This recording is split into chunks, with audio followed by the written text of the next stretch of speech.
Hello, I'm Jake Middleton, and today I want to talk to you about SOLIDWORKS Industrial Designer and get a clear look at what it is and how great of a product it truly is. So without further ado, let's get started.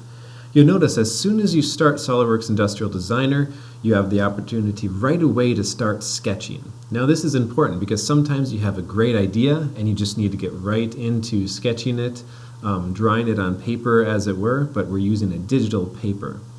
So you can basically just go and choose your pen type and start scribbling sort of ideas, concepts, and they don't all have to be perfect, all the lines. Once the lines are more or less in the way that you want them, you can trace over them with different pen types to kind of really bring out what you want that shape to look like. Now once you have one of the shapes, the lines drawn just hand sketched, you can actually convert this into a real spline inside of SOLIDWORKS Industrial Designer. So it's important to note that your hand sketching can actually go right into real sketch geometry, which is just fantastic. Here we're just taking that line, or that spline, and turning it into a plane. Now once we have a plane, you can again sketch directly on that plane. Now I can't even begin to tell you how amazing this is to be able to sketch right on top of any shape of plane that you have. Any sort of curvy shape, you can actually start drawing right on that plane. It's just a fantastic way to get your concepts out there, and really there's nothing else like it that I've tried before.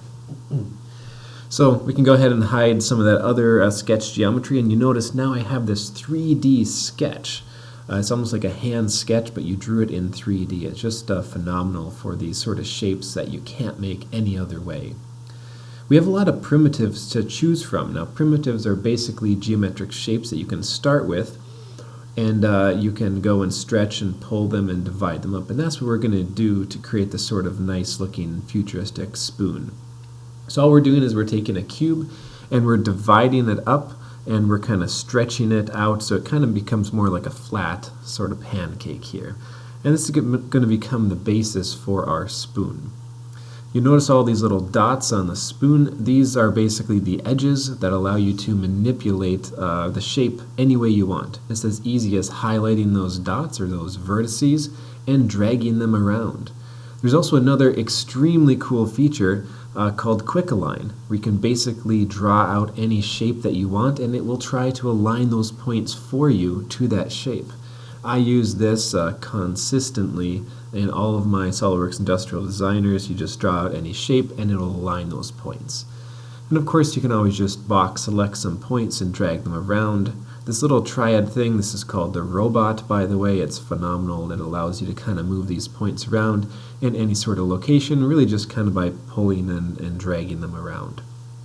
So now that we have the basic shape of this spoon here, we probably want it to be able to hold some sort of liquid. So let's just go ahead and grab these points and deepen it a little bit so that way it can hold a little bit more soup or whatever we're going to put in there. So it looks like a spoon from one side, but from the top this definitely does not look like a spoon. So let's fix that. Again, we'll just kind of go to a top view. I'm going to align this so that way it goes over top of my spoon drawing and change it transparent so I can see that sketch right through it. This little robot thing actually allows you to scale this whole blob of points all at once, and then again we can use our Quick Align to simply select the top edge and draw a shape out. Now this is great for this type of work. You can draw multiple times and it will keep aligning those points to the new curve that you drew. So if you're not happy with one of them, you can always just go and redraw it. Also in the back here we kind of want to angle it a little bit. Guess what? Quick Align to the rescue again. Simply draw a line and it'll angle it. Now it's a lot of fun to use this Quick Align, and I find myself using it all the time, just to kind of go back and try different results, see if you can get at a different shape or see what different curves will give you. It's just a lot of fun to try out different ways and methods. And you can of course combine this Quick Align just with the regular, what they call robot manipulator. Select a few of the points, you can multi-select them, and just kind of drag them around so they fit your initial sketch there.